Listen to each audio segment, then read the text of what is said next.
Ya Ali Madad. Otherwise, Rai Abu Ali Missionary, wise number 352.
کریم الحسینی حاضر امام اسا کے ہمت دے کہ جیسی کرینے اسان جے علم گنان میں وڌارو کری شکجے.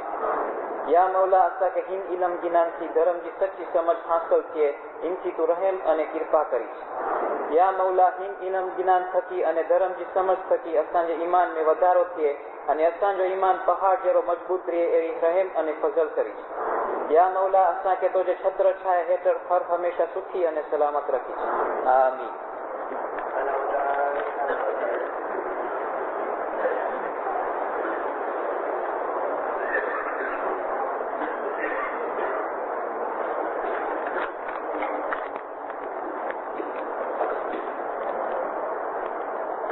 જમાતના નામદાર મુખી કામડિયા સાહેબો, મુખિયાણી કામૈયાણી સાહેબાઓ, નામદાર ઇસ્માઇલિયા એસોસિએશનના ચેરમેન સાહેબ તથા તેના જુદા જુદા વિભાગોના કાર્યકર્તાઓ, જમાતના અન્ય આગેવાનો, આજના મુખ્ય મહેમાન અલવાએ રાય અબુ અલી અલીભાઈ, ભાઈઓ તથા બહેનો, યા અલી મદદ. એડલ્ટ વિમેન્સ રિલિજિયસ ક્લાસીસના કન્વીનર તરીકે હું મારા હસ્તકની કમિટી વતી આપ સૌને આજના આગેધરીમાં આવકાર આપું છું. આ ક્લાસીસ ઉપરે અમારી મુબારક નવરોઝ દિનના થયેલ નિમણૂક પછી 5 જમાતો માટે આ પહેલું ગેધરિંગ અમે બોલાવી શક્યા છીએ અને તે માટે બધી જ રીતે સહાયતા કરવા માટે નામદાર ઇસ્માઇલિયા એસોસિએશનના ચેરમેન સાહેબ અને સ્ટાફ તેમજ દરખાના જમાતના નામદાર મુખી કામડિયા સાહેબો અને મુખિયાણી કામડિયાણી સાહેબાઓએ જે દરેક રીતે સાથ આપેલ છે તે માટે હું તેઓનો આભાર માનું છું.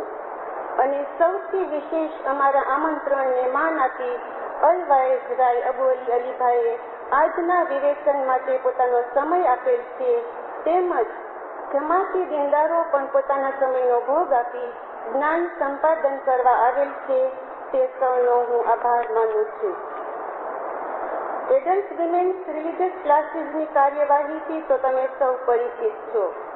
દર 15 દિવસે મંગળવારે સાંજના 4:30 વાગ્યે ઉપાંગા જમાતખાને અમે એક ગેધરિંગ બોલાવીએ છીએ અને તેમાં 18 વર્ષની ઉંમરથી ઉપરના ભાઈઓ અને બહેનો ભાગ લઈ શકે છે. આ ક્લાસીસમાં અમે અલવાઇઝ અબુ અલી, અલવાઇઝ કરીમ રતનસિંહ, અલવાઇઝ નઝીર કાસમ તેમજ ભાઈ ગુલામસેન રેમતલા અને ભાઈ અશરફ લધાણી જુદા જુદા વિષયો જેવા કે ઇસ્માઇલી ઇતિહાસ, આપણી પવિત્ર દુઆની સમજૂતી, પવિત્ર દિનાને શરીફની માયના તથા બીજા અન્ય વિષયો ઉપર સમજૂતી આપવા બોલાવીએ છીએ.